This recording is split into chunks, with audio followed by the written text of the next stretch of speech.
Halo semuanya, balik lagi sama gua Yoga di Teror Tengah Malam. Kali ini gua akan menceritakan cerita yang berjudul Gending Jawa. Cerita ini berasal dari akun Wattpad dengan username Septia. Sebelum masuk ke cerita, jangan lupa untuk subscribe dan tekan lonceng notifikasinya agar kalian semua tidak ketinggalan cerita-cerita seram berikutnya. Tanpa berlama-lama, mari kita masuk ke cerita.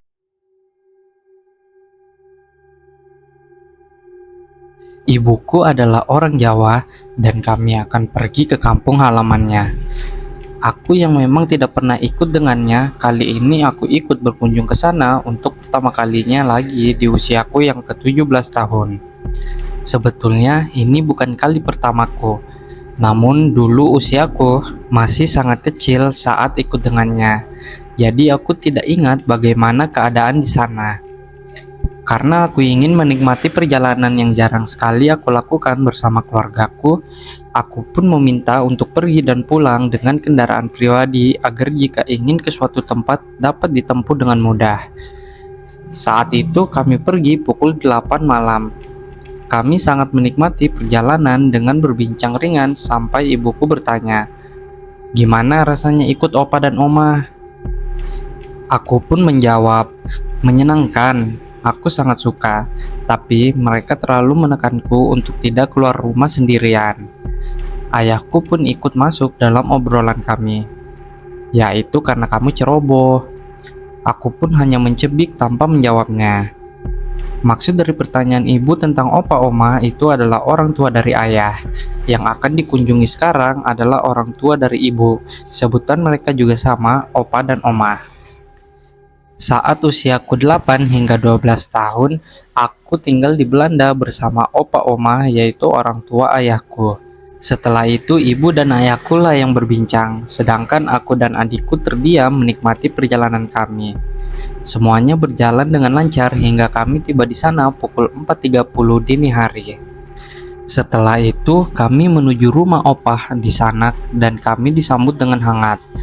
Tapi sebelum itu, di sepanjang jalan menuju rumah opa, kami melihat begitu banyak wadah yang berisikan macam-macam apapun yang tidak ku ketahui. Namun yang ku tahu itu adalah sesajen seperti kebanyakan orang menyebutnya. Setibanya kami di sana, ada seorang pria parubaya tetapi tidak setua opaku menjamu kami dengan minuman hangat dan beberapa kue. Beliau juga membawa sebuah sesajen lalu menaruhnya dekat pintu yang kami lewati untuk masuk ataupun keluar. Aku pun bertanya pada ibuku tentang siapa beliau. "Mami, itu siapa?" Ibuku pun menjawab, "Beliau itu Pak Karto yang selama ini menjaga dan melayani opamu itu loh. Dulu juga beliau yang menemani kamu bermain di sekitar sini saat kamu masih kecil sekali. Kamu lupa?"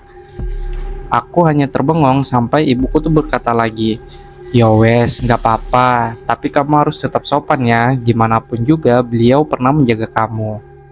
Lalu aku menatapnya dan mengangguk. Setelah beberapa saat kami berbincang ringan, opa berkata, "Wes, kalian nginep aja di sini temani saya. Saya juga rindu banget sama cucu-cucu saya ini." Aku hanya tersenyum menanggapi opa dan memang aku juga sangat merindukannya. Jadi aku memeluk opa dan berkata, "Tentu saja opa, kami akan tinggal bersama opa selama kami di sini." Opa pun menjawab, "Kamu sampun besar yo, Seng Ayu." Aku hanya tersenyum lagi menanggapinya. Seusai perdebatan panjang membahas pergi ke rumah atau tetap tinggal, kami pun sepakat untuk tetap bersama opa di sini. Aku dan adikku pun izin untuk melihat-lihat rumah opa yang terdapat banyak lukisan zaman dahulu dan benda-benda kuno Jawa lainnya. Setelah beberapa saat kami melihat-lihat, kami pun bertemu Pak Karto dan beliau berkata dengan senyum ramah, "Semoga Ndoro Ayu dan Adin Gaga kerasan tinggal teng mriki," yang artinya semoga Ndoro Ayu dan Adin Gaga betah tinggal di sini. Aku pun hanya tersenyum menanggapi Pak Karto. Seperginya Pak Karto, aku dan adikku melanjutkan langkah kami yang sempat terhenti. Kami tiba di halaman belakang rumah opa, seperti taman dan terdapat kolam ikan cukup besar di sana. Aku melangkahkan kakiku menuju kolam ikan tersebut. Namun, sebelum itu adikku memanggilku untuk melihat sebuah ruangan dengan pintu besar terdapat ukiran yang indah. Sebelum membuka pintu besar tersebut, aku dan adikku saling berpandangan. Setelah pintu besar itu terbuka, yang kami lihat pertama kali adalah ruangan besar dan tempat di hadapan kami ada sebuah panggung yang tidak terlalu besar dan di sana terdapat banyak jenis alat musik yang biasanya disebut dengan gamelan. Saat aku ingin masuk ke dalam, adikku menahan tanganku agar aku tidak masuk ke sana. Aku pun bertanya, "Ada apa?" Adikku hanya menggelengkan kepalanya dan tetap menatap lurus ke depan di mana gamelan itu berada. Aku yang melihat itu pun memutuskan untuk menutup pintu dan kembali ke depan bersama adikku. Selama kami menuju ke depan, kami melewati lorong yang di kanan kirinya terdapat lukisan yang juga kami lewati saat akan menuju ke halaman belakang. Tapi ada satu lukisan yang sedari awal kulihat membuatku tertarik dan aku mengatakan pada adikku untuk lebih dulu ke depan dan aku menatap lebih lama lagi lukisan tersebut. Lukisan itu berisikan seorang gadis yang sedang menari dengan di sekitarnya banyak orang yang bermain gamelan. Mungkin mengiringi penari tersebut, pikirku. Namun ada yang aneh. Di saat aku sedang serius memikirkan keanehan tersebut, ada yang menepuk pundakku dan ternyata itu adalah opaku. "Ono opo Cahayu," kata opaku. Aku hanya diam lalu kembali menatap lukisan tersebut dan opaku ikut melihat apa yang kulihat. Beliau kembali berkata dan kali ini dengan bahasa yang kumengerti. "Kamu menyukai lukisan ini, Ndok?" Aku pun menjawab, "Iya opa, dia gadis yang cantik." Opaku pun kembali berkata, "Itu adalah omamu waktu muda, Cahayu." Aku hanya bergumam, "Wow," karena mengagumi kecantikan omaku. Omaku sudah meninggal saat usiaku 6 tahun. Setelah itu aku pun bertanya siapa yang melukis itu dan opaku menjawab jika beliau sendiri yang melukisnya. "Oma pandai menari, opa?" tanyaku. Beliau menjawab sambil tersenyum, "Iya betul, dan kamu juga harus mencobanya, Cahayu." Aku pun tersenyum karena itu bukan hal sulit bagiku jika hanya harus menari seperti itu. Aku bahkan mengambil kelas balet yang lebih sulit dari itu, pikirku. Setelah aku puas bertanya mengenai omahku, aku dan opaku pun jalan beriringan menuju halaman depan. Namun, saat aku melihat sisi kiriku, aku melihat adikku sedang bermain bersama sosok anak kecil seusianya. Lalu aku menghampirinya. Tetapi saat aku sudah tepat berada di hadapannya, dia hanya sendirian. "Oh, mungkin anak itu sudah pulang," pikirku. Aku pun bertanya pada adikku untuk memastikannya. "Hei, kamu main sama siapa? Kamu tidak mengajakku bermain juga?" Lalu dia menjawab dengan sedikit merajuk, "Aku main sendiri sedari tadi, dan kamu juga ada di dalam melihat lukisan itu dan menghiraukanku." Setelah mendengar tuturnya seperti itu, aku terdiam beberapa saat. Tetapi sebelum itu, kami makan siang terlebih dahulu. Saat itu, orang tuaku beristirahat setelah makan siang karena lelah menempuh perjalanan yang cukup panjang. Aku dan adikku hanya ditemani oleh Pak Karto sembari beliau menyiram tanaman dan opaku keluar rumah entah apa yang dilakukannya saat matahari terik seperti ini. Aku teringat jika aku memiliki kekasih dan aku lupa memberinya kabar jika kami sudah sampai. Aku pun lantas pergi ke kamar yang sudah disiapkan untukku dan adikku untuk mengambil handphone yang berada di dalam tas. "Dek, aku ingin mengambil handphone di kamar. Kamu tetap di sini dan tunggu aku," kataku. Dia pun menjawab, "Baik, Kak." Aku pun melangkah menuju kamarku. Sebelum itu, aku menitipkan adikku pada Pak Karto. "Pak Karto, aku titip adik ya," kataku. Pak Karto yang mendengar teriakanku pun menjawab, "Baik, Nona Ayu." Saat aku sudah sampai tepat di depan pintu kamar, aku pun membukanya perlahan. Kamar itu tampak luas dan terdapat cermin rias besar beserta kursinya, dan ada 2 sofa kecil dan 1 meja berada di antara sofa tersebut. Juga terdapat kaca besar yang langsung menghadap halaman samping rumah. Semuanya terbuat dari kayu yang terukir sangat khas dan kental dengan budaya Jawa. Sejujurnya, aku sangat tidak terbiasa dengan benda-benda yang terlalu besar seperti itu, tetapi aku merasa nyaman. Setelah itu, aku pun memberi kabar kepada kekasihku bahwa kami sudah tiba dengan selamat. Tak lama kemudian, ia menelponku. "Bagaimana? Tidak buruk bukan di sana?" katanya setelah beberapa saat. Aku pun menjawab, "Ya, aku nyaman dan menyenangkan di sini." Katanya lagi, "Bagus. Lain kali kamu harus ikut ke kampungku." Aku pun kembali menjawab dengan sedikit cibiran, "Kampung? Apa London terlihat seperti perkampungan bagimu?" Dia pun terkekeh dan bertanya mengenai adikku dan aku memberitahunya bahwa ia sedang bermain. Juga beberapa pertanyaan mengenai keluargaku. Setelahnya, kami pun memutuskan sambungan. Sesaat setelah itu, aku pun memutuskan untuk merapikan pakaianku beserta adikku untuk kutaruh di lemari pakaian yang terdapat di dalam kamar itu. Ya, semuanya terlihat seperti ukiran indah dan menarik.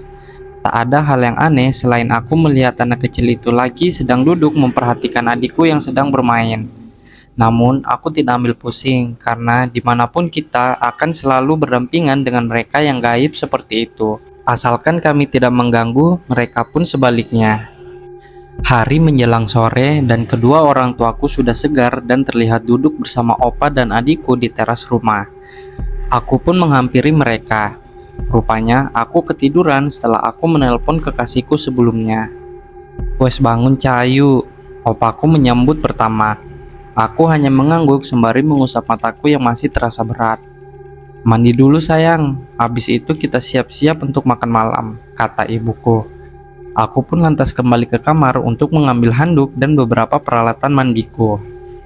Kamar mandinya pun terlihat kuno namun menenangkan. Seusai mandi, aku pun memakai pakaian tidur dan menghampiri mereka kembali. Di kamar mandi ada sebuah lukisan yang tersenyum dan itu sangat tidak nyaman menaruhnya di dalam kamar mandi, Opa. Aku langsung mengatakan hal itu begitu sampai di sana. Opa dan semuanya terdiam dan saling beradu pandang. Setelahnya, Opa memerintahkan Pak Karto untuk memeriksa kamar mandi tersebut. Selanjutnya, Opa berkata kepadaku, "Cahayu, kamu sudah besar dan wes sepatutnya kamu bisa menjaga dirimu sendiri yo." Jawaban beliau tidak ada hubungannya dengan lukisan tersebut, pikirku.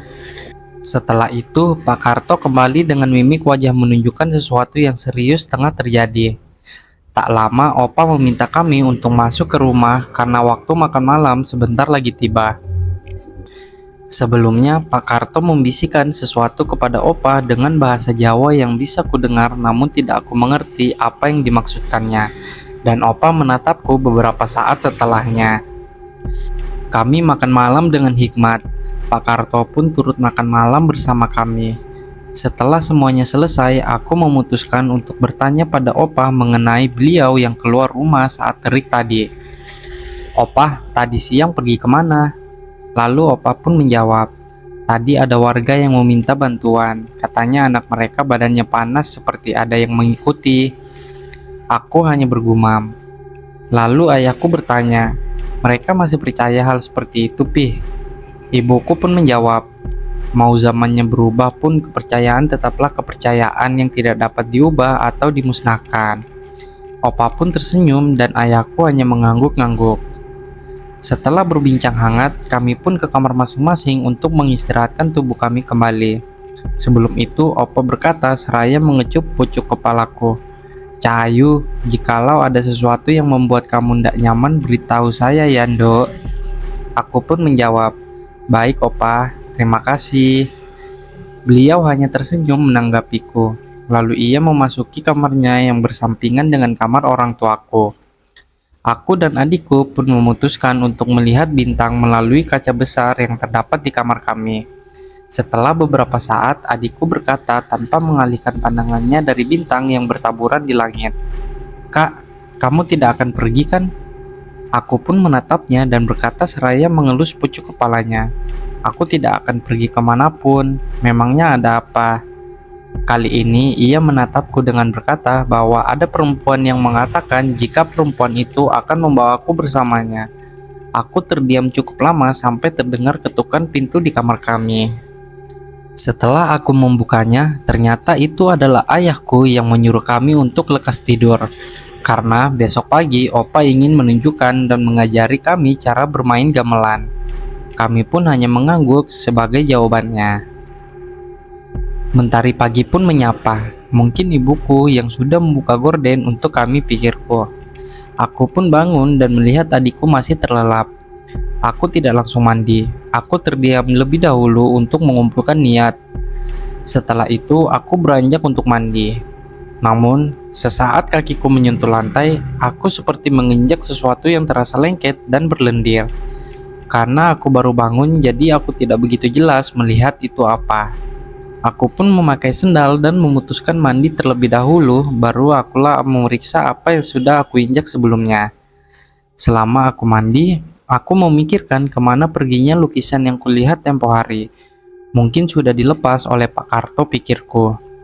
Selesai mandi, aku dikejutkan oleh teriakan ibuku yang berasal dari kamarku dan adikku. Setelah mendengar teriakan ibuku, aku pun berlari dan aku sudah melihat ibuku sedang memeluk adikku yang nampak terkejut. Ayahku yang terpaku menatap sesuatu dan ada pula opaku dan Pak Karto yang baru saja tiba di kamar kami. Aku lantas mengikuti apa yang menjadi objek teriakan dan keterkejutan mereka. Seketika itu juga aku terdiam kaku melihat apa yang ada di lantai kamar kami. Terlihat darah yang sangat kental seperti dibersihkan tetapi tidak bersih. Hanya membuat pola memutar saja pada darah tersebut. Lalu setelah aku perhatikan, darah itu sangat kental tepat di samping tempat tidur yang aku dan adikku tempati. Lalu darah itu seolah menetes entah dari mana. Terseret entah siapa yang mengeluarkan darah sebanyak itu dan aku mengikuti tetes demi tetes yang kulihat. Tapi sebelum itu, aku melihat Opa dan Pak Karto keluar dari kamar kami dan menuju ke halaman belakang rumah. Dan tetesan darah itu pun membawaku menuju halaman belakang rumah. Tetesan terakhir tepat berada di bawah tangga rumah ini. Aku terdiam dan berpikir sejak kapan ada tangga di sini dan rumah ini tingkat. Mungkin saja kemarin saat aku melihat-lihat, tangga ini terlewat, pikirku. Saat aku hendak menaiki tangga tersebut, Opa menarik tanganku dan berkata, "Jangan pernah Cahayu naik ke atas sana tanpa seizin saya." Aku pun bingung dan bertanya, "Memangnya di atas ada apa, Opa?" Beliau pun menjawab, "Di sana sangat kotor dan tidak ada yang pernah ke atas lagi." Aku yang hendak bertanya lagi, namun ibuku memanggilku untuk membantunya menghilangkan darah tersebut. "Biar nanti Bu Asri yang akan membersihkan darah itu, Cahayu." Setelah mengatakan itu, Opa pergi bersama Pak Karto entah kemana. FYI, Bu Asri ini adalah istri dari Pak Karto. Setelah aku sampai kamar, aku melihat ibuku yang masih termenung. "Udah Mi, itu mungkin kucing habis melahirkan," kataku. "Tidak mungkin sayang, kucing akan membersihkan darahnya sendiri sehabis melahirkan," balas ibuku. Aku pun terdiam, ya karena memang benar yang dikatakan ibuku.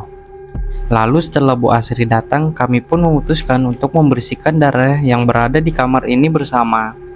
Namun, selagi aku membersihkan, tanpa sengaja aku mengalihkan pandanganku menuju halaman samping dan aku melihat sosok perempuan yang sedang menari dengan sangat indahnya.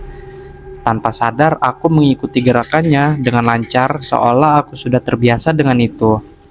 Ibuku yang sedari tadi memanggil namaku, namun tak ada jawaban yang ia dapatkan. Akhirnya ia pun menengok untuk melihatku. Alangkah terkejutnya ia saat melihatku menari seperti seorang sinden yang sangat ahli. Ibuku pun meninggalkanku sendiri untuk memanggil Opa karena merasa ada yang janggal. Mereka pun kembali ke kamarku dan melihatku yang masih terus menari. Opaku pun langsung memegang pundakku dan menaruh telapak tangannya tepat di pucuk kepalaku. Setelah itu aku baru sadar dan bertanya apa yang terjadi. Dan Opa mengatakan untuk tidak membiarkan pikiran kami kosong.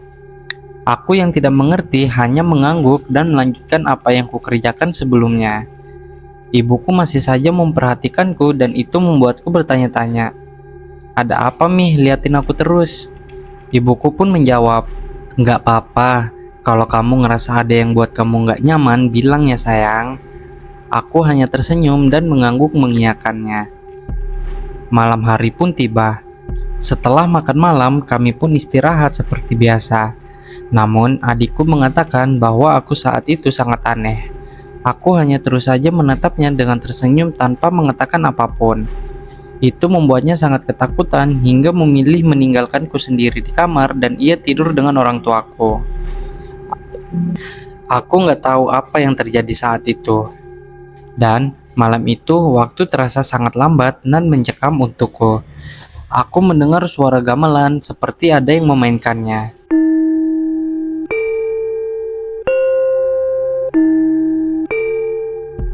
Setelah itu, aku tidak sadar apa yang kulakukan.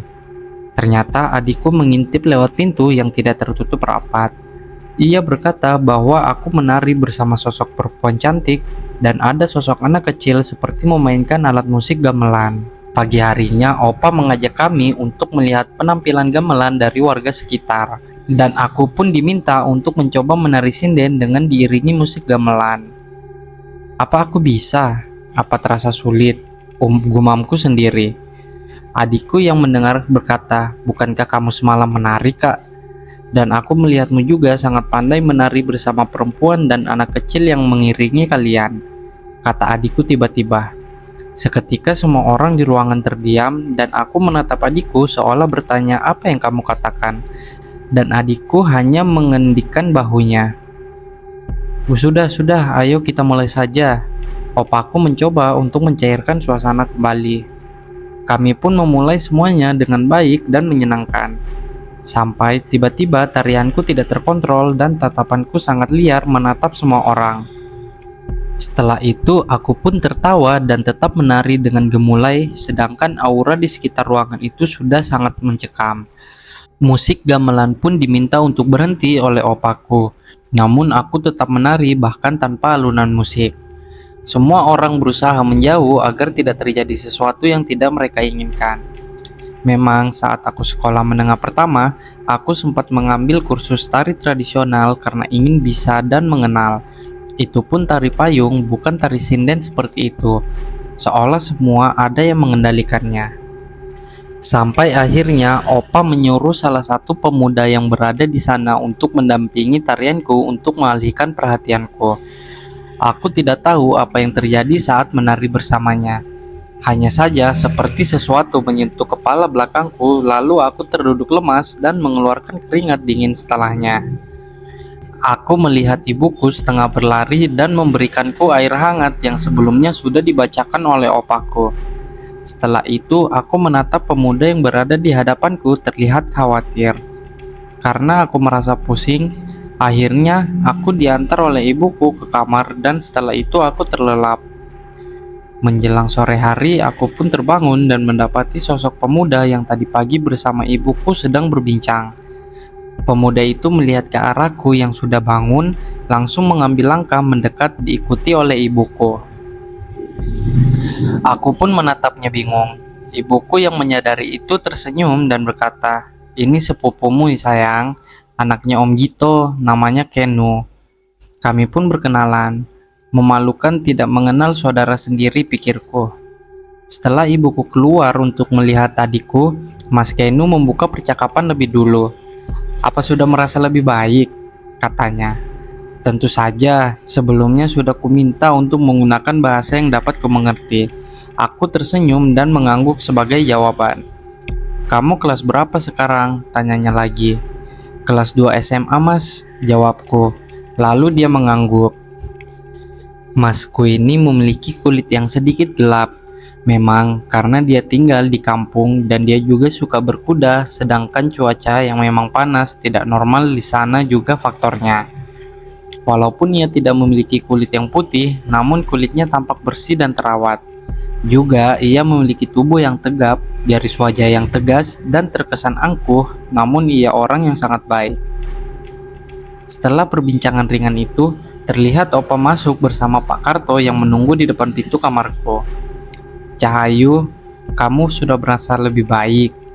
tanyanya terlihat begitu khawatir. Aku pun tersenyum dan berkata, "Sudah lebih baik, Opa. Terima kasih." Opa memberiku sebuah tasbih berwarna coklat dan memintaku untuk menyimpannya. Aku pun mengangguk sebagai jawabannya. Tak lama Opa keluar, ibuku masuk bersama ayahku beserta adikku. Ayahku duduk di sampingku dan mengecup dahiku lembut. "Sudah, kamu harus lebih banyak istirahat," katanya. Namun ada yang aneh, adikku hanya menatapku tanpa niat menghampiriku. Mas Kenu yang menyadari itu pun berusaha agar adikku mau menghampiriku. Tetapi ia tetap tidak mau berdekatan denganku. Ia hanya terus menatapku, itu membuatku sedih sejujurnya. Namun ya sudah, mungkin ia masih takut atau khawatir. Setelah itu, mereka kembali keluar dan menyisakanku bersama Mas Kenu. Kami berbincang banyak hal sampai aku melupakan yang terjadi meski hanya sesaat. Aku pun bertanya, "Mas Kenu tinggal di mana?" Ia pun menjawab, "Ndak jauh dari sini kok, tinggal lurus belok kiri, itu rumahku." Aku hanya mengangguk dan bergumam. Kami terdiam cukup lama. Setelah itu, aku tersadar dan mencoba bertanya pada Mas Kenu. Mas, sering main ke sini?" tanyaku. Ia pun menjawab, "Aku sering menginap di sini, jika aku ingin dan jika Opa merasa kesepian." Aku mengangguk. "Apa Mas pernah lihat lukisan di kamar mandi?" tanyaku lagi. Ia pun menjawab lagi dengan ekspresi bingung. "Lukisan? Di kamar mandi?" Aku pun menjawab, "Iya Mas, lukisan perempuan yang tersenyum." Namun senyumnya menakutkan bagiku. Setelah itu, ia hanya terdiam tanpa menjawabku. Malam hari pun tiba, dan kami makan malam bersama seperti biasa. Tetapi kali ini berbeda karena kehadiran Mas Kenu yang menambah keceriaan di meja makan. "Kamu nginap di sini saja Yonu, temani adik-adikmu itu," kata opaku seusai makan malam. "Iya, sini aja nginap, kamu kan juga sudah lama tidak bertemu Sheila kan?" sambung ibuku. Ayahku hanya mengangguk membetulkan. Aku hanya tersenyum menanggapi mereka. Setelah itu, orang tuaku dan opa menuju kamar mereka untuk beristirahat. Aku bersama Mas Kenu dan juga adikku, kami duduk di ruang tengah seraya menonton televisi. Tak ada yang membuka suara dan tenggelam dalam pemikiran masing-masing. Sampai sesuatu yang tidak kami harapkan terjadi. Terdengar suara gamelan samar-samar namun pasti.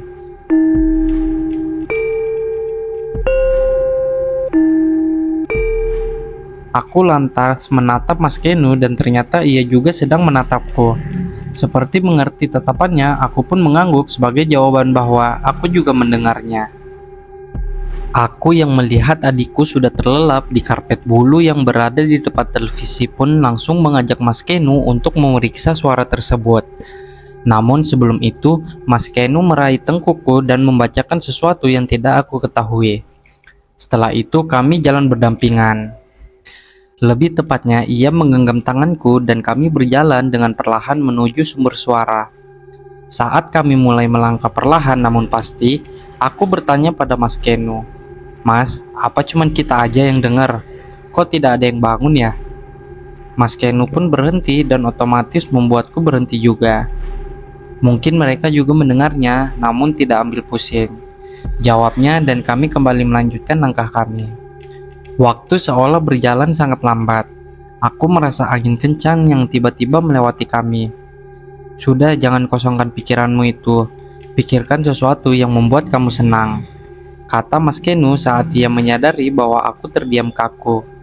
Perlahan, tubuhku menjadi rileks setelah aku memikirkan semua orang yang aku sayangi.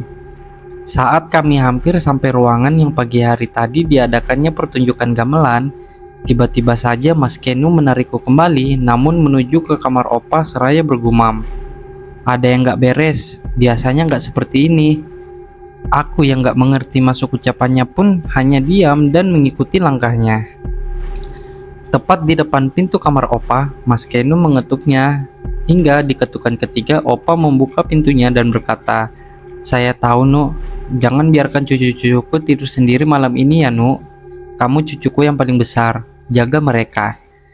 Setelah itu Mas Kenu membawaku ke ruang tengah untuk membawa adikku ke kamar dan ia menjaga kami. Tetapi sebelum itu aku melihat sosok anak kecil yang tempo hari bersama adikku sedang memandanginya yang terlelap. Aku yang terkejut tanpa sengaja meremas tangan Mas Kenu dan Mas Kenu merapalkan sesuatu yang aku tidak tahu apa. namun berhasil membuat anak kecil itu pergi dari sisi adikku. Aku yang sudah siap untuk terlelap bersama adikku pun meminta agar Mas Kenu juga ikut terlelap. Gak apa-apa, aku akan menjaga kalian. Ini permintaan Opa. Aku juga biasa tidak tidur saat larut malam. Aku pun mengangguk dan menutup mataku menyusul adikku ke alam mimpi. Selama aku dan adikku terlelap, ternyata Mas Kenu mendapat berbagai gangguan yang membuatnya harus tetap terjaga. Pada pagi harinya, kami sarapan seperti biasa dengan hening dan hikmat. Setelah semua menghabiskan sarapan, kami berkumpul di ruang keluarga dengan mendengarkan cerita Opa yang menurutku seru. Namun ada yang aneh dengan Mas Kenu. Dia terlihat lebih diam dan gelisah. Entahlah, mungkin hanya perasaanku saja, pikirku. Lalu Mas Kenu mengatakan bahwa ia tidak akan menginap malam ini karena sudah memiliki janji dengan temannya. Kami pun mengiyakan, lagi pula sudah tidak ada hal aneh lagi menurutku. Malam hari pun tiba. Seperti hari-hari sebelumnya, aku tidur bersama adikku. Aku membawa sebuah mainan yang begitu kusukai karena menyenangkan, seperti cermin beserta meja yang menjadi satu. Cermin itu memiliki penutup. Jika penutupnya dibuka dan ada yang bercermin, maka cermin itu akan mengeluarkan suara "Hello". Jam sudah menunjukkan pukul 11 malam. Adikku sudah terlelap dan aku sedang video call dengan kekasihku. "I miss you," kata kekasihku. "Sok Inggris deh, dasar jawir," balasku. Lalu dia merajuk karena aku memanggilnya jawir. Kekasihku itu campuran seperti ayahku, yang campuran Arab dan Belanda. "Aku rindu juga loh, kita sudah sebulan belum ketemu," kataku untuk membuat moodnya kembali. "Iya, I miss you so much," katanya dengan sedih. Aku menanggapinya dengan tawa. Sampai dia bertanya, "Adik kecilku belum tidur?" Aku sontak bilang, "Dia sudah tidur sejak jam 9. Aku bahkan menunjukkan padanya di video call kami bahwa adikku memang sudah terlelap. Kulihat ekspresinya terkejut, namun hanya sesaat kembali seperti semula. "Aku mau peluk dan cium kamu deh nanti kalau kita ketemu," katanya mengalihkan topik. "Kamu sudah siap dihajar papi?" balasku sembari tertawa. Dia hanya menyengir dan menunjukkan 2 jari tanda peace. Tidak lama setelah itu, mainan cerminku berbunyi "Hello", dan kami pun sama-sama terdiam untuk memastikan pendengaran kami tidak salah. Mainanku terletak di dekat lemari pakaian dan itu juga tertutup rapat. Jika kalian lupa bahwa aku bilang cermin itu hanya akan berbunyi jika ada yang bercermin. Salah dengar aja sayang. "Ya sudah, kamu tidur ya, sudah malam," kata kekasihku mengalihkan fokusku pada suara tadi. "Iya, kamu juga tidur ya, love you," kataku seraya tersenyum. "I love you more," katanya lagi sebelum kami memutuskan sambungan. Namun setelah itu kekasihku mengirim pesan, "Baca doa dan tidur sekarang sayang." Setelah membalas pesannya, aku pun melakukan yang dia katakan. Pagi hari pun tiba. Aku sudah melupakan tentang kejadian semalam di mana cerminku berbunyi sendiri. Lalu aku melakukan kegiatan biasanya, mandi lalu sarapan bersama keluargaku. Adikku mengajakku untuk berenang. Memang di rumah opaku ini ada kolam renang tepat di taman samping dan ada ayunan juga di sana. Kami pun berenang dan bersenang-senang di sana. Bukan hanya ada aku dan adikku saja, tapi ada opa, ibu, dan ayahku. Sedangkan Pak Karto sedang membersihkan kolam ikan di halaman belakang. Datanglah Mas Kenu dan menyapa, "Selamat pagi opa, paman, dan bibi." Lalu mereka menyambutnya. Aku dan adikku memang tidak mengetahui kehadirannya, itu pun hanya asik saja bermain air. Lalu aku terkejut saat aku keluar dari air. Mas Kenu sedang berjongkok di pinggir kolam memperhatikan kami. "Hah? Mas kapan datang? Kok aku nggak tahu?" Dia pun tersenyum seraya membantuku keluar dari kolam. "Wong kamu dan adikmu asik banget, gimana mau tahu aku ada di sini?" Aku hanya tersenyum malu. Aku dan Mas Kenu menghampiri opa, ibu dan ayahku yang berada di gazebo. "Adikmu masih belum selesai sayang?" tanya ibuku. "Belum nih, masih mau berenang katanya sampai lapar baru selesai," ucapku yang membuat mereka tertawa. Kami pun mengobrol sampai ada suara kecipak air yang tidak biasa.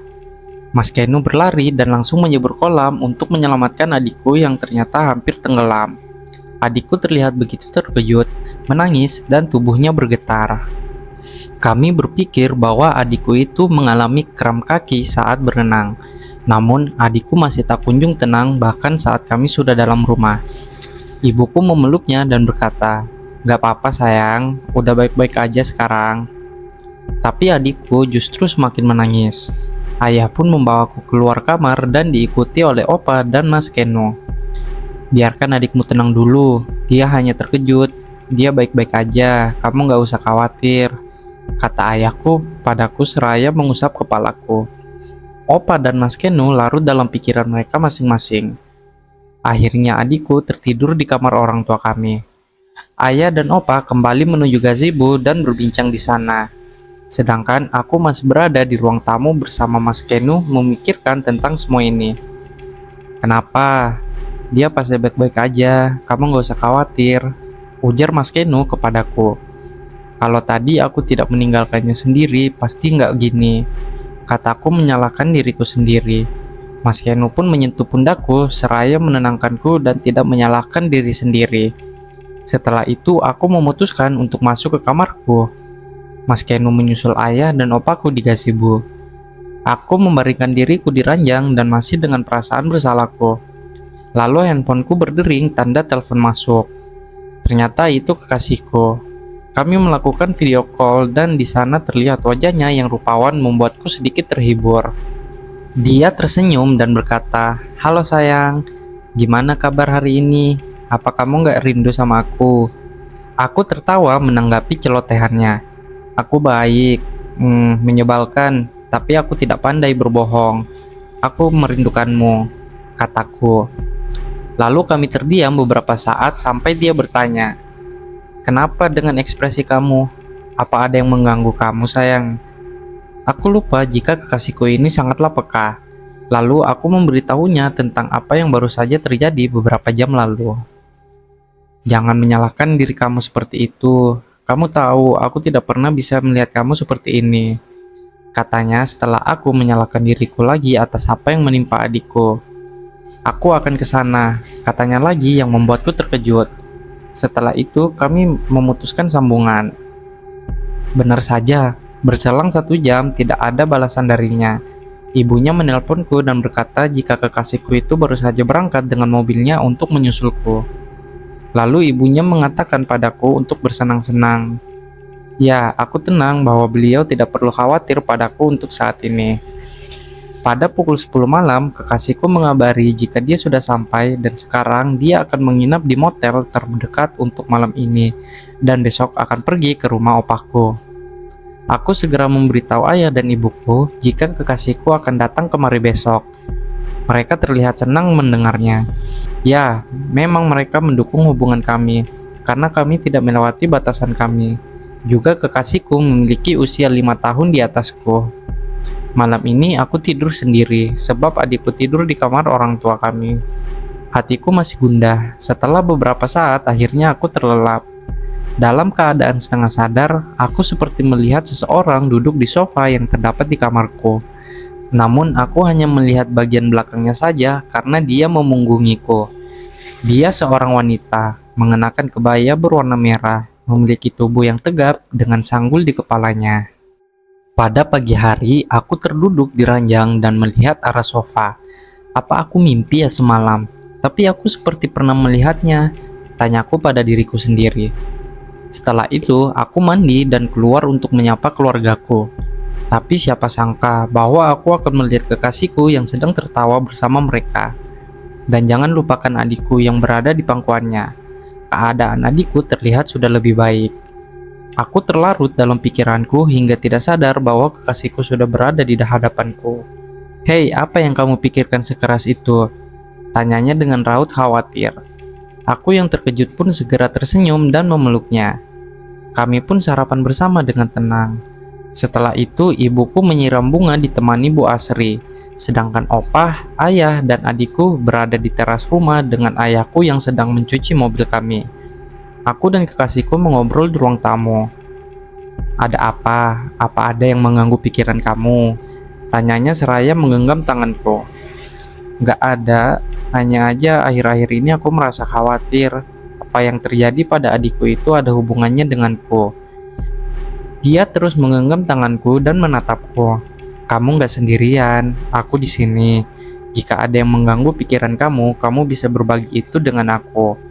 Setelah itu tidak ada percakapan lagi sampai Pak Karto permisi untuk membersihkan ruangan di mana gamelan-gamelan berada.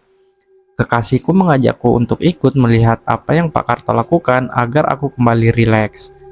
Saya sering lihat ini di tempat ibu saya, Pak, katanya pada Pak Karto. Memangnya ibu mas asli mana? Tanya Pak Karto. Ibu saya asli Solo, Pak, jawabnya. Wah mas, ini campuran bule ya? Kata Pak Karto sumringah. Kekasihku pun menjawab iya dan tersenyum. Memang ini adalah kali pertama kekasihku datang, jadi Opa dan Pak Karto belum mengenalnya. Meski begitu, mereka senang dan menyambut dengan baik. Pak Karto melanjutkan kegiatan membersihkannya dan aku bersama kekasihku menuju teras. Ibuku sudah selesai menyiram bunga dan sedang berbincang bersama Opa. Siapa namamu tadi, nak? Maaf, saya lupa sebab udah tua, kata opaku pada kekasihku seraya tertawa. Kekasihku pun tersenyum. Gak apa-apa, Opa, saya Renald. Lalu Opa meminta kekasihku untuk tinggal bersama di sini. Kami berbincang banyak hal hingga tak terasa waktu sudah menunjukkan pukul 4 sore. Mas Kenu datang dengan membawa buah rambutan. Adikku berlari dan memeluk Mas Kenu. Dia siapa sayang? Tanya kekasihku. Oh, dia sepupu aku, jawabku. Dia hanya mengangguk lalu tersenyum dan berkenalan dengan Mas Keno. Aku dan adikku masuk ke dalam dan aku membantu ibuku untuk menyiapkan makan malam. Opa dan ayahku juga sudah masuk ke dalam. Di teras hanya tersisa Mas Keno dan kekasihku yang mengobrol ringan.